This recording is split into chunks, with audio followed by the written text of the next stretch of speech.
and welcome to Wake and Bake News, and I'm your host, Shampoo VTA, and I hope you're having a wonderful day. Today I was supposed to get my computer, but what we did was we went online, and I picked a computer, and it'll be here in a week, and it's a tower, and I'm super excited, and I really am grateful to my father for my 50th birthday gift. I really appreciate it, a new computer. And happy birthday to me, y'all. November 29th is my birthday. I will be 50 years old, born in 1965. Okay, so I'm not going to flip the camera around and stuff. I'm just going to read stories. So let's go to the first story, and that is the disturbing dash cam video footage that surfaced of the teen that was killed by the police officer. I believe it was South Carolina. Prosecutors announced on Tuesday that the South Carolina police officer who fatally shot the 19-year-old Zachary Hammond during a pot bust this summer will not face criminal charges. The decision was based on a review of a disturbing dashcam footage which authorities had repeatedly refused to release until this week. Of course, they released it after they exonerated the guy, because if it had been released sooner, people would have had a connection. This is from High Times magazine, because the footage is there. He was obviously not in any danger. According to Greenville Online, 10th Circuit solicitor Chrissy Adams said that after evaluating the video frame by frame, she concluded that LT Mark Tiller was justified in firing on the unarmed 19-year-old to protect himself and others from being run over by Hammond's car. However, she also admitted that the newly released footage is troublesome and demands answers. Tiller shot and killed Hammond on July 26 during a sting operation after police were tipped off that Hammond's friend, who was also in the car, was planning to sell a small amount of marijuana. Tiller claimed that he was in danger of being run over, for a small amount of marijuana, really, dude, by Hammond's car when he shot the teen, but the new video doesn't exactly match Tiller's story. I think they're grabbing pretty hard saying that Zach was trying to run over the officer.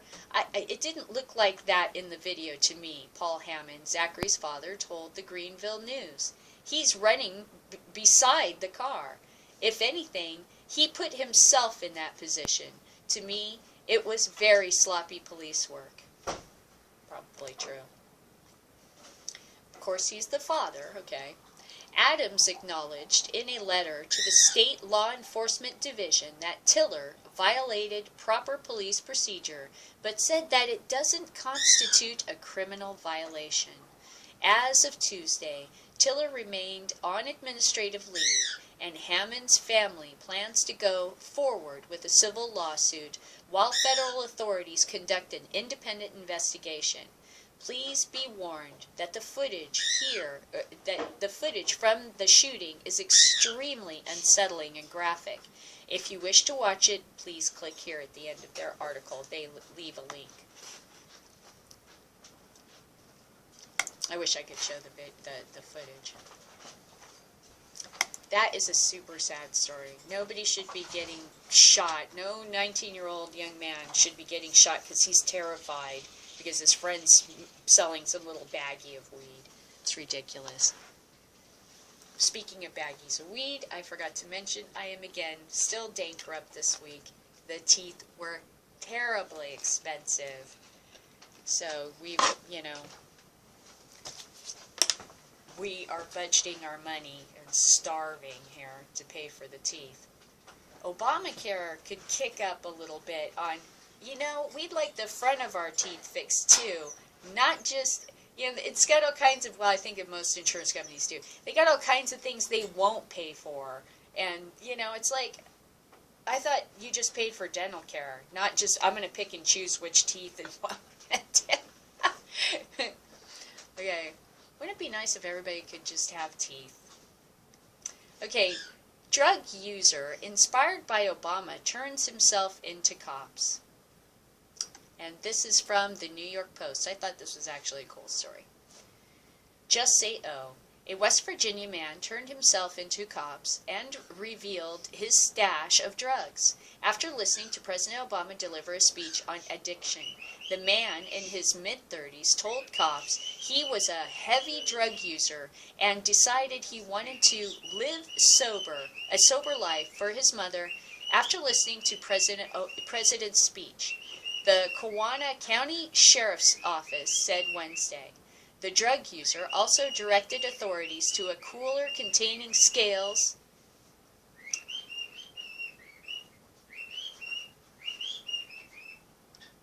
Tiki's happy. He got out of the cage, he's sitting with Dad, so now he's singing the song of I'm so happy.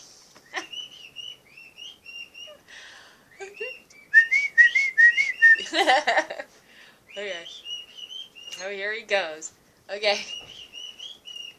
Police said that no charges would be filed against the person. Wait.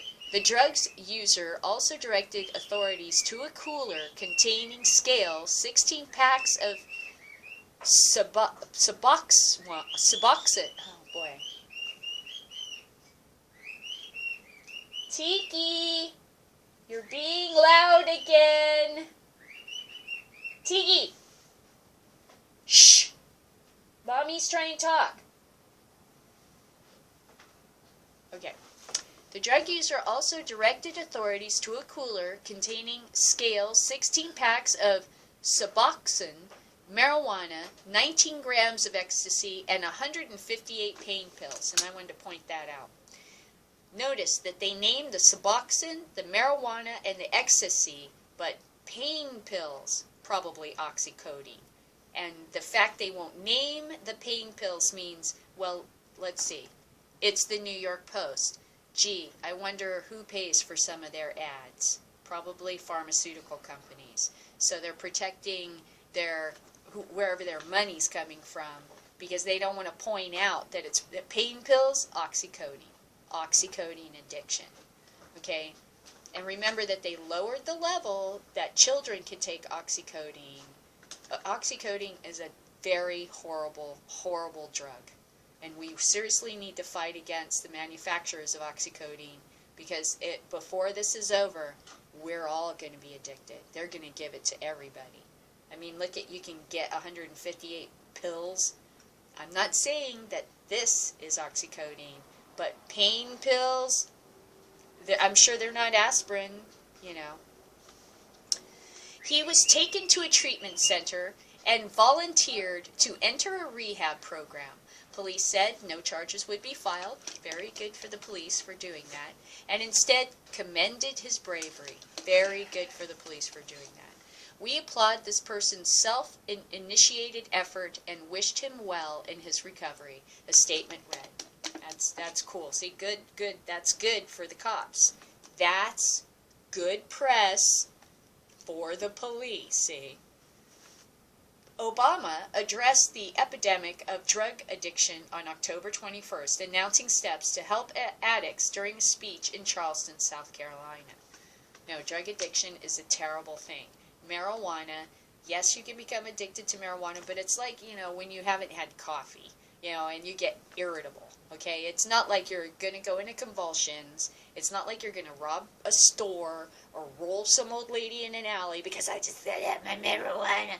You've seen how long I'm bankrupt. It don't make me happy, but I'm not going to bang somebody over the head for their wallet just so I can buy weed. Stop. Okay? It's just annoying is what it is. It's like, oh, I'm so annoyed by this. Maybe next week, So, marijuana, no. Ecstasy, I don't think is also addictive. I think that ecstasy is more like LSD, so I don't think that's addictive. But pain pills, and I don't know what Suboxone is, maybe. Pain pills, probably. Okay. The next story. Non-profits becoming more comfortable accepting pot donations.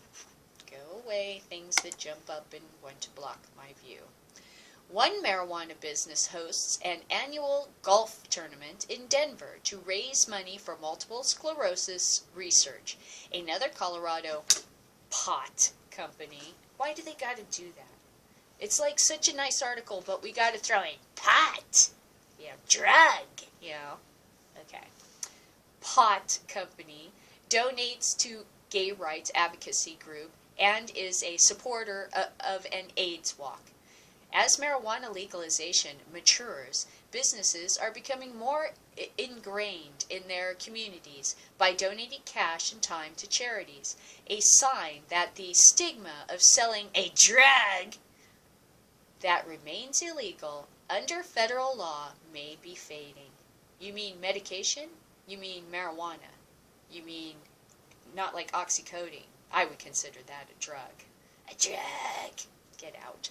Stop it. You can just hear. We're biased, but we have to say something nice.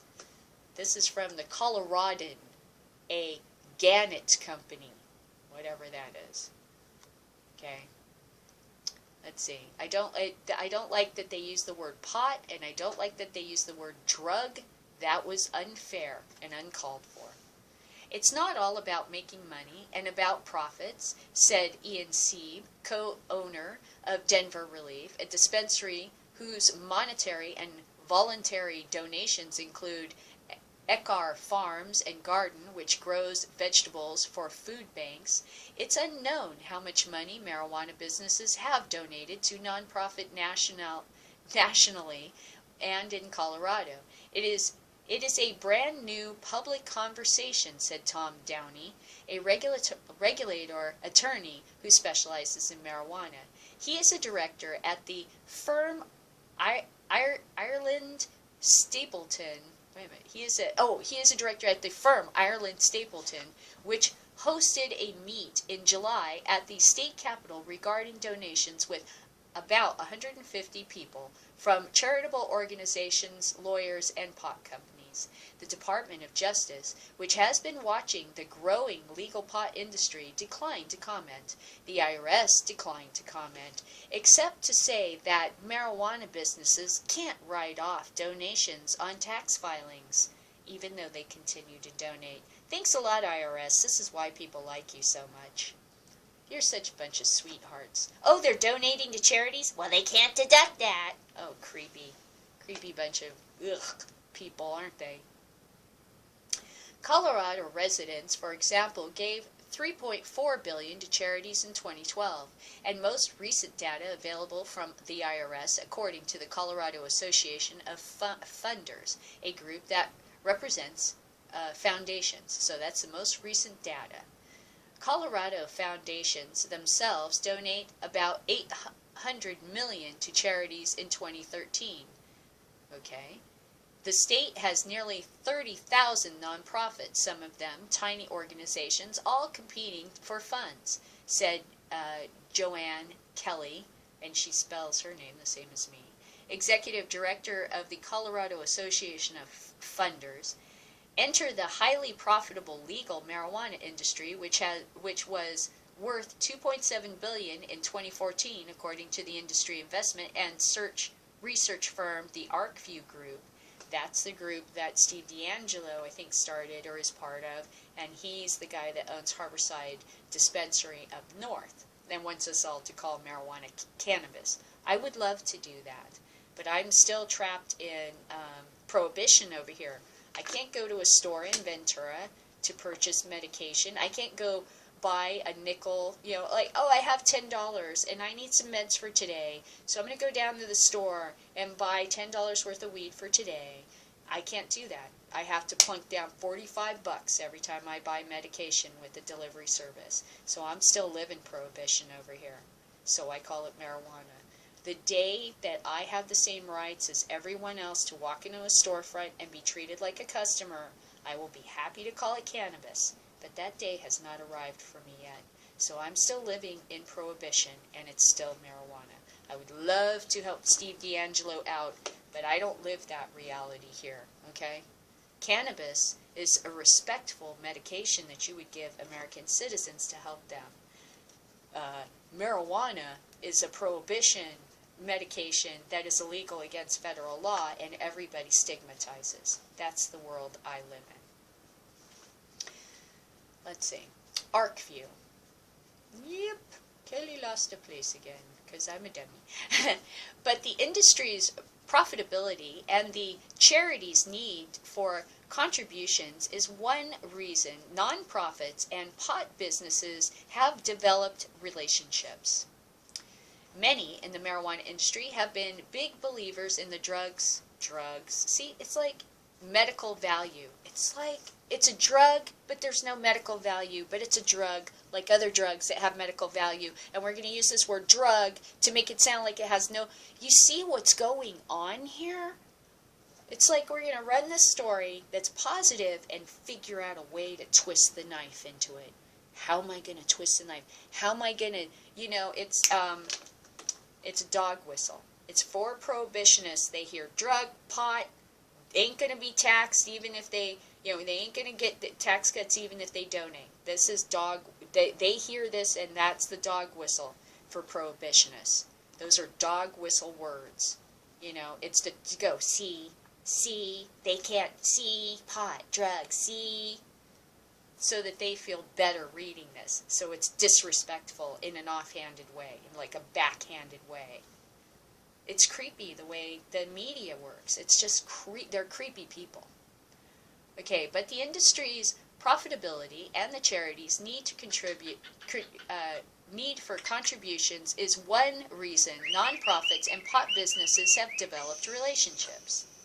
Many in the marijuana industry have been big believers in the drug's medical value, and that has carried over to the philanthropy, while the charities themselves sometimes serve populations that use the drug for ailments. I love you, Tiki, but boy, you sure are, you make it hard to read. Matt Horan, founder and CEO of Good Chemistry in Colorado, traces his company's, why don't you bring him to me? Philanthropy to his time managing a marijuana cooperative that has, oh, come here, Tiki, come here. You don't want to come here. Oh, no, he don't want me. He don't like me. I can understand why. Okay, so traces his company's philanthropy to the time managing a marijuana cooperative that grew pot for people who use it medically in San Francisco. His father and his partner, who were both HIV positive, used the drug medically. His father died in 2009. Haran said when it comes to giving, he wanted to keep that spirit alive. When he started his business in Colorado, but he found that some nonprofits were unwilling to accept donations from his company. While reluctance is fading, he says, the stigma remains. Well, I can tell that from reading this article. The little knife digs are in pot, drag, pot, What happened to things like medication? I guess while the federal law is still, they can still flip it like, it's not medication and pot, it's just so, it's insulting. It's insulting. Do you want me calling you a hillbilly? A Hoosier? Hey, you Hoosier! We wear it proudly as people from Indiana, but it was meant as an insult in the beginning. It means that you're a hick.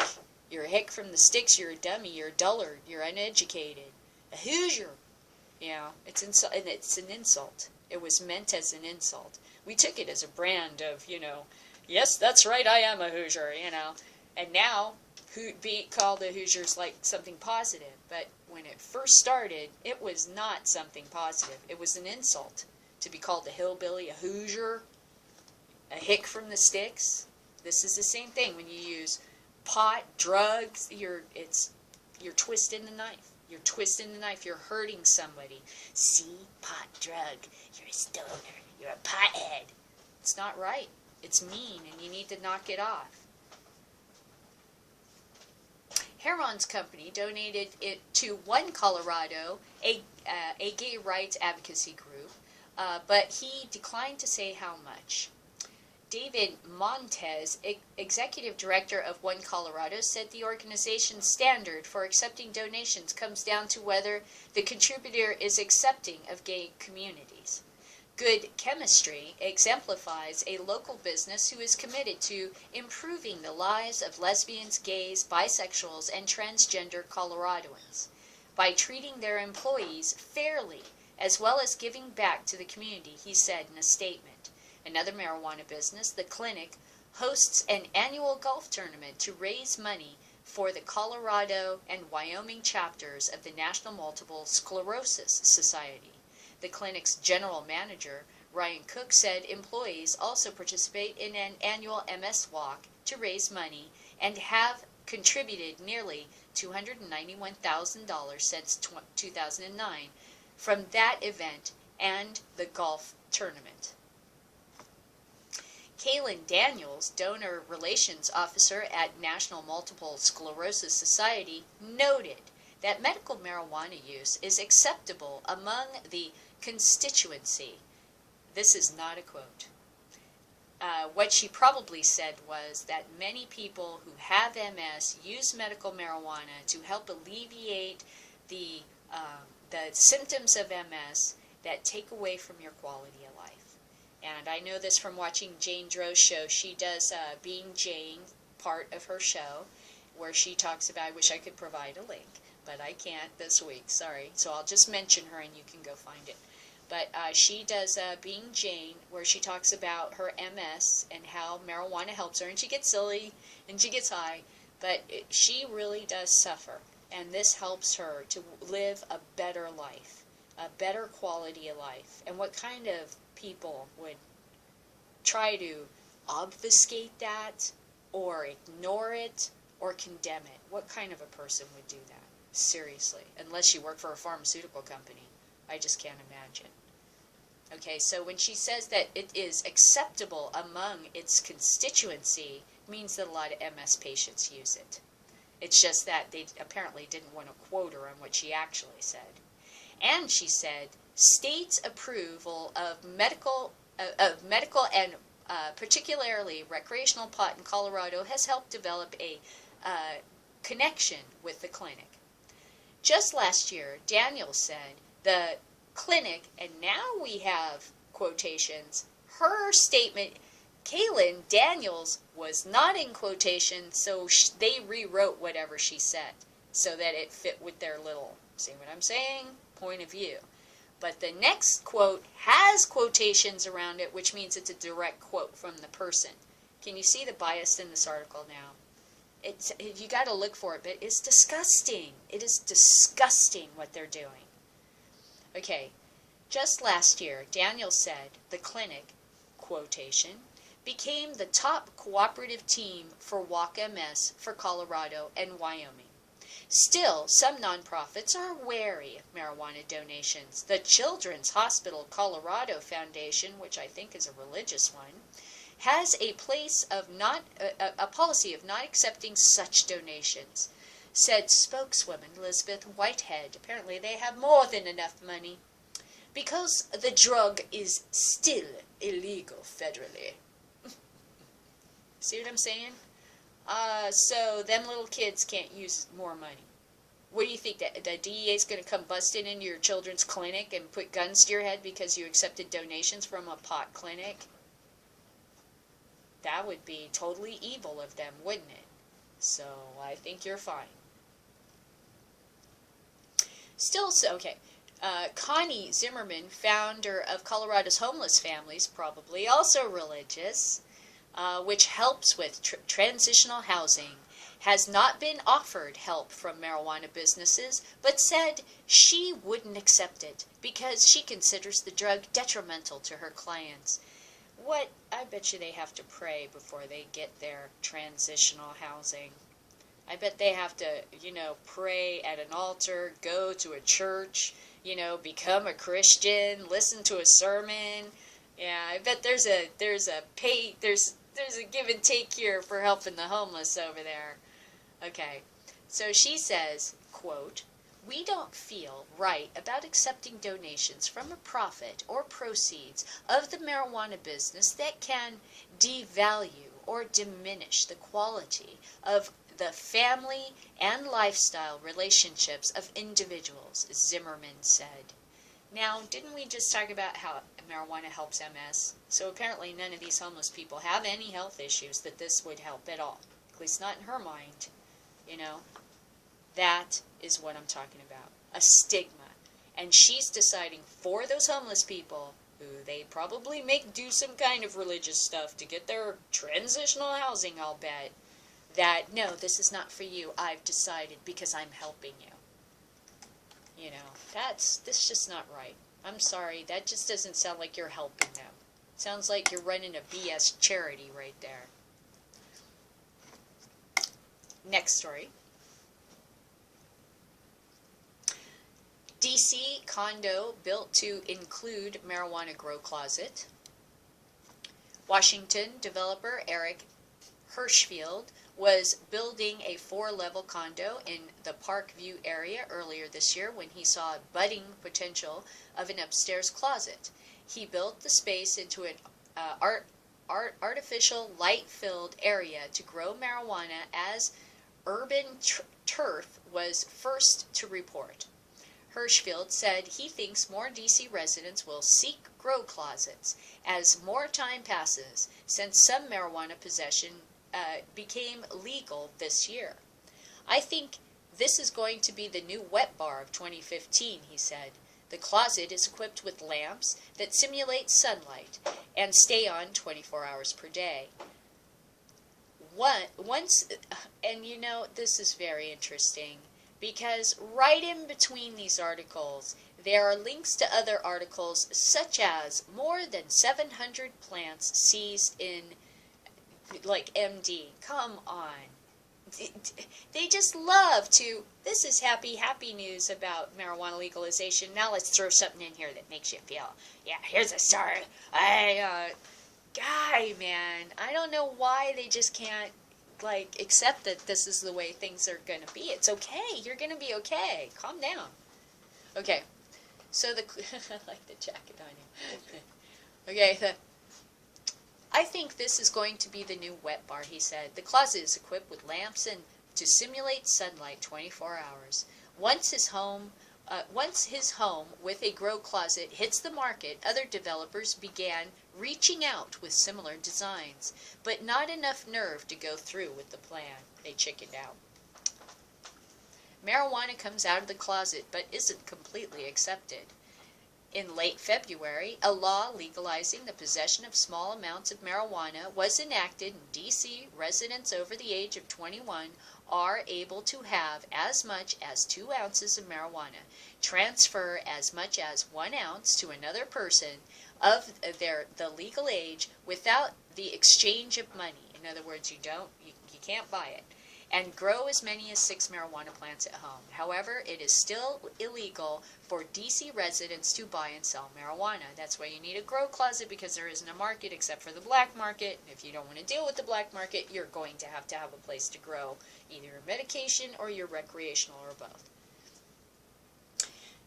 Curtis has got tiki. Didn't you hear him all singing? He's like, tweet, tweet, tweet. He's so happy. I can possess and you can consume, but you can't sell, said Hirschfield. How are you supposed to get your, stash, your medication? Well, you can grow. Developers give green light to grow. Hirschfield plans to continue to install grow closets in additional homes. He said he will continue to outfit extra closets and bonus rooms with the proper plumbing, electrical and exhaust mechanisms, because you have to have airflow. Because the way, I guess, it works is, what I learned from growing was that you want to continually have a little breeze, because the leaves of the plant actually are taking CO2, I think it is, from the atmosphere, and you want to replenish that with just a slight breeze. Just a slight breeze, some fresh air, to help the growth process. Okay, Hirschfield plans to install other grow closets. The new owners of the home in Parkview plan to use the closet to plant seeds for an herb garden in January and February so they can replant the blooms outside in March and April. In other words, they're going to use a cloning system, right? The novelty of having a grow closet hasn't quite worn off, said Hirschfield. But I would say this is more growing happening. There's more growing happening than many people realize. Yes, definitely, that's true. I'm growing. I'm certainly growing. I've learned a lot from that experience. As a matter of fact, it's been really exciting. Okay, so the last story I'm going to read is kind of the big one, and that is about Bernie Sanders. I keep saying his name wrong. Bernie Sanders and his stance on marijuana. Right now. Okay, so I won't show the video, but since this is up against the microphone, I can play so you can hear what... Be a little too loud though. Oh, okay, well let me back it away. So you can hear what he's saying. Let me do this, and then I just kind of back it away a little bit, and I'll turn it down. Marijuana is listed by the federal government as a... What just happened? It's not on life support. We have the most money. What the hell just happened? It's not on life support. We have the most... It's an advertisement. I don't think Let so. it play through. It's Jeb Bush. Why is it showing... Nobody cares about you, Jeb. Okay, what is this? Why are you not showing us what Bernie Sanders said? Bernie, sorry about that. Bernie Sanders. Hit refresh. So they're not going to show the whole speech? Wow, that's cowardice. This is No, NBC no. News. We probably just screwed up or something. Really? This is cowardly. There we go. Goodness gracious. It's all right. I'll go back. Right now, marijuana is listed by the federal government as a Schedule I drug. In the heck? And then it cuts... What is it doing? Wow. Perhaps there's a premium membership. You know, well, no, I think it's cowardly lion time is what I think. I think NBC News is like, we'll just make this video screw up for no apparent reason. Wow, that's cowardly lion time. Really? You know I can find this video somewhere else. Why don't we just do that? This has got a link somewhere. Right now, Here we go. marijuana is listed by the federal government as a Schedule I drug, meaning that it is considered to be as dangerous as heroin. That is absurd. Good. Okay, It's not on life support. at least we got that. At least we got this one part where Bernie Sanders was saying that, of course, it's absurd. And then it skips right to Jeb Bush. Guess what, Jeb? You ain't going to be president. Why don't you go back and count some chads, all right? Because you ain't going to be president, son. NBC News. Bernie Sanders calls for an end to federal prohibition of marijuana. And he's not alone. He's not the only one. Okay, but I believe that his stance reflects actually what the Democratic Party eventually is going to do, and that is change to the stance that it should be legalized and, you know, it should be regulated. And then they can pretty much suck us all up as voters and everything into their little, you know, I don't know, group. Democratic presidential candidate Bernie Sanders called for an ending the prohibition of marijuana Wednesday evening at an event for college students at George Mason University in North Virginia. In my view, the time is long overdue for us to remove the federal prohibition on marijuana, Sanders said to Cheers. Of course. In my view, states should have the right to regulate marijuana the same way that states and local laws now govern the sale of alcohol and tobacco. It would be a dramatic departure from decades of federal drug policy, a dramatic departure from lying. I think that sounds like a really good thing, don't you? Oh, I see that the blanket has been pulled off of my chair again. Gravity is a pain. It just bothers me to see it like that. The background looks so messy when it's like that. Stay. Okay. I need those those old-fashioned things my grandmother used to use. They were like a thumbtack, except they screwed in and held your little covers over your couch or whatever in place. I need those. Okay, in my view, the time is long overdue for for us to remove the federal prohibition on marijuana, Sanders said to Cheers. It would be a dramatic departure from decades of federal drug policy of lying about basically the efficacy of marijuana. And while Sanders stopped short of calling for full legalization of marijuana, he is now closer to it than any other candidate in either party. It's also a bit of an evolution for Sanders, who said in an interview with Yahoo earlier this year that marijuana is a gateway drug that can lead to heroin and cocaine use, which that's just insane. Yeah, here I am using heroin. Look at me go. Okay, so I'm glad he woke up to that stupidity. Sanders' plan essentially leaves drug policy to the states. They could keep their prohibition or legalize marijuana if they choose, without interference from the federal government. That would mean marijuana businesses could have full access to banks and other financial institutions. Really? Because I'm not a big fan of the banks. Do we have to even deal with those idiots? And individuals who would be immune from arrest and prosecution for simple possession. However, he said he would still allow federal law enforcement officials to arrest and prosecute illegal marijuana traffickers. Well, that is really fine. To me, that's fine. Because, okay, I'm sorry, but you're going to have to encourage everybody to join the legal market, so you're going to have a carrot and a stick, in my opinion. Because if you just have a carrot, then where's the incentive for people to change their way of doing business? You want to be legitimate, you have to join the market. If you're doing this because you're making so much money hand over fist because it's illegal, then you need to have that punishment to say, okay, fine, you want to do that, but there is a consequence, okay? So here's your choices. Join the legal market or suffer the consequence. Your choice, yeah. It is also a bit of an evolution for Sanders. Sanders' plan essentially leaves drug policy to the states. That would mean marijuana businesses could have full access to banking and other financial institutions, and individuals would be immune from prosecution. But he would still allow law enforcement officials to prosecute illegal marijuana traffickers. Well, you would arrest and prosecute someone illegally selling untaxed cigarettes, and not choke them to death, or alcohol, and not choke them to death on the streets of New York. Hello. Today, people and businesses face prosecution by the federal government, even in places like Colorado, where states have legalized the drug.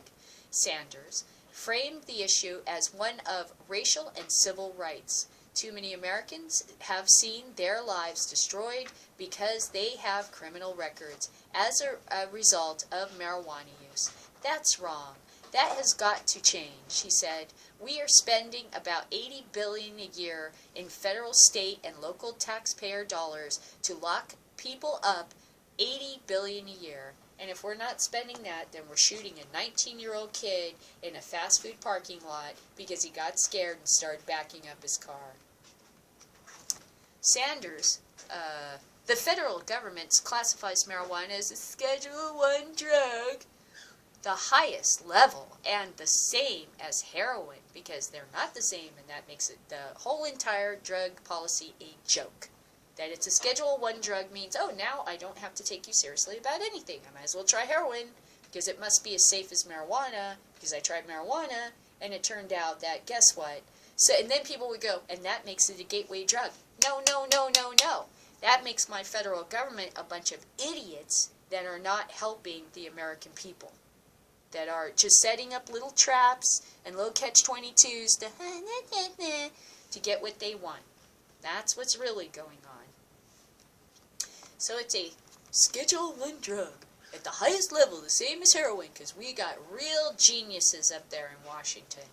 Sanders called that absurd. Of course it's absurd. and proposed removing marijuana from the federal government's scheduling system entirely. Wow. That would be brilliant, actually. That would be, like, ideal. I don't even see that happening. I see it being reduced to some other stupid scheduling, like Schedule 2. Now it's only equivalent with poison or something. You know, taking it off entirely, that would be, like, brilliant, because it hasn't killed anybody. Nobody has ever died from marijuana.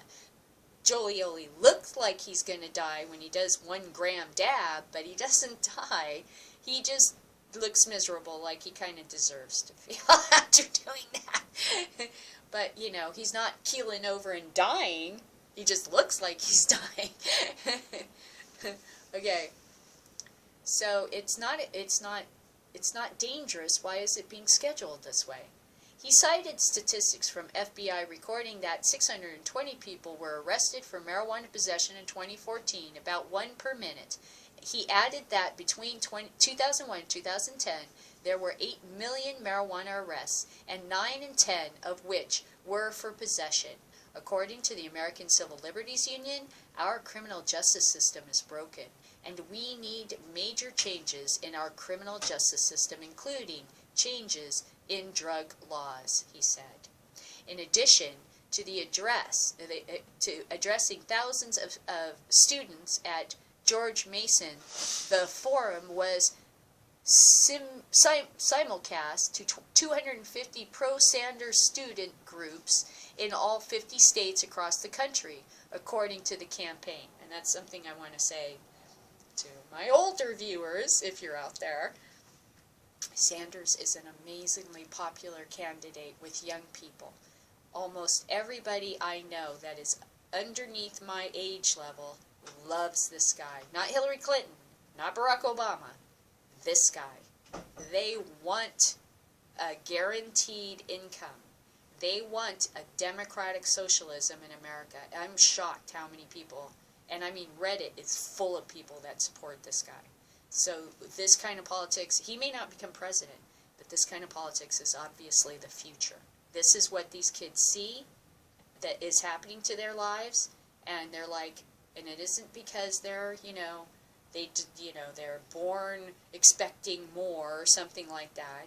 It's because they're born with so much technology and so much education they can acquire without even spending that much time in school that, they don't understand why they have to go start at a fast food restaurant washing dishes when they can rebuild a whole computer.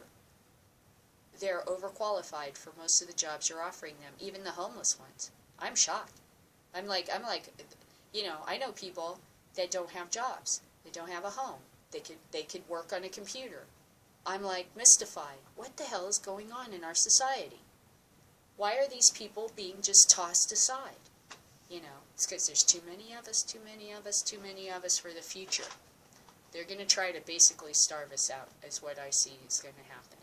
There is no future for a lot of these kids. They've planned to get rid of them because they're going to automate most of the menial task jobs. And then who's going to start at what bottom? Because there won't be a bottom. There won't be a job to start at. They'll have a machine washing dishes. Okay. So a lot of people like Sanders, and that's kind of what I want to point out, that I'm looking at him, he's probably an indication of what our future politics will look like. All right. So in addition to addressing the thousands of students at George Mason, he also addressed 250 pro-Sanders groups in all 50 states across the country by simulcasting it, right? If Senator Sanders follows through on these comments with legalization, it would be the first time in history that the bill would be introduced in the U.S. Senate to end federal marijuana prohibition, said Tom Engel of the pro-reform group Marijuana Majority, which does not endorse candidates Poll after poll shows that a growing majority of Americans support legalization, so it makes sense that elected officials are finally starting to see the value in calling for real, comprehensive changes to failed marijuana laws. Democratic president frontrunner Hillary Clinton has said states should be allowed to experiment with legalization and medical marijuana, but has said more study is needed. I think we're just at the beginning, but I agree completely with the idea that we have got to stop imprisoning people who use marijuana, she said at the first Democratic presidential debate in Las Vegas. Therefore, we need more states and the federal government to begin to address this. Okay, I would like to go back to her statement about we need more study.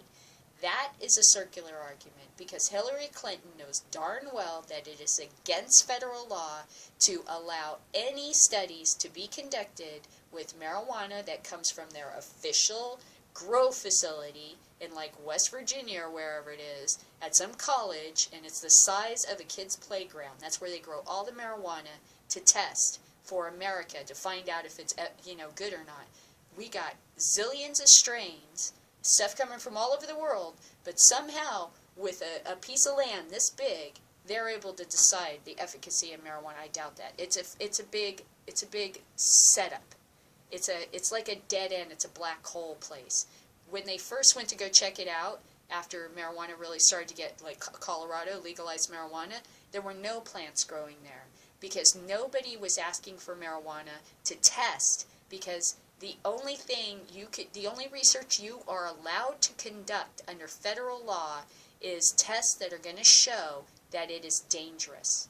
You're not allowed to show anything positive about marijuana. It is written into the federal law. The DEA head, the FDA head, and the chick Volker that's from this place where they grow marijuana is all banned, literally banned, from saying anything positive about marijuana or they could be fired. It was written in on purpose. They knew it could cure cancer in the 70s. Our federal government is evil, okay? So I just wanted to add to that. Hillary's going to have to change that stance, because I know what they should ask at the next Democratic how the heck can we do studies if it's not allowed under federal law? And I know darn well it isn't, because I saw that Senate hearing. It was like a side little Senate hearing, and they interviewed the DEA head and Volker, and they said, is it true that you're not allowed to say anything? And they had to admit that this was the whole scam. The whole thing is that you're not allowed under federal law to do research like they're doing in Israel to help MS patients, epileptic patients, people with cancer. It's against federal law. Even though they've done some little tweaks and now they're going to let some studies, no. It is still, as long as it is a Schedule I drug, it is not seen as having medical efficacy. Therefore, you cannot do any studies to prove that it has medical efficacy. It's a circular bullshit argument. The government is fucking evil, okay? Okay, so that's my answer to Hillary. She's going to have to do better. She's going to have to step up. Challenger, Martin O'Malley, the former governor of Maryland, decriminalized the drug, why did they do that, marijuana, as governor, though he opposed legalization, and he called for moving marijuana to Schedule II, a less severe federal classification, along with other reforms. Schedule II is not an ideal. It's just so that at least maybe we could start to get this. It's a sludge. It's a sludge. Okay, our drug policies at the federal level is a quagmire of tar and sludge that you can't move through, and it's made to be that way. It's made to be impossible to prove its efficacy. Does that make sense? Okay.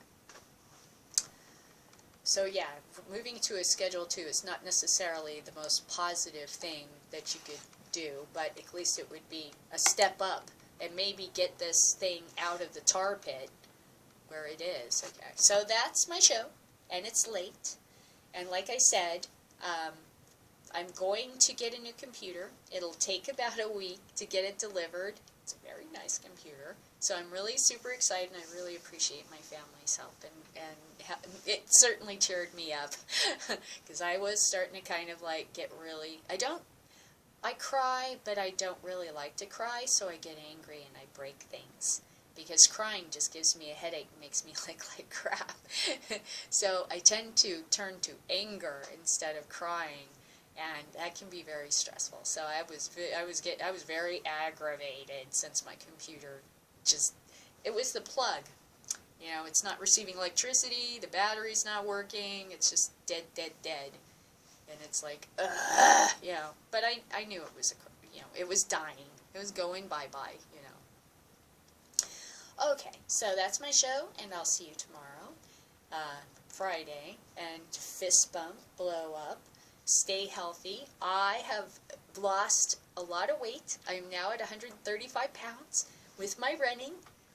Walk 2 miles, so I'm so happy. So you do the same. Take care of yourself, eat right. Don't just sit home, smoke pot, and watch TV and play games, okay? We're legalizing this so you can go outside and live a normal life and not be a shut-in stoner because of the judgment and stigma from the witch hunting group in your town. Okay, you have a right to walk around free and be a nice person too. Not sit on the couch and eat chips and watch Netflix because you can't go outside. You're stoned. You're afraid you're going to get in trouble. Okay, this is changing, and as it changes, you need to step out of that role of being the shut-in stoner and become a healthy stoner. Become a healthy, active stoner and a contributing member of your society instead of a shut-in, frightened person looking through your curtains to see if the DA's out there because you're medicating in your house, okay? Which they're not doing, but you're still terrified. You're just terrified that this is going to happen. Okay, so take it easy, and I'll see you tomorrow. You stay high, and goodbye, and hopefully, sometime next week maybe I can re-up on my meds. But for right now, we're going through a financial tight squeeze, so it is what it is. Yeah. Okay, so take it easy. See you tomorrow. Adios.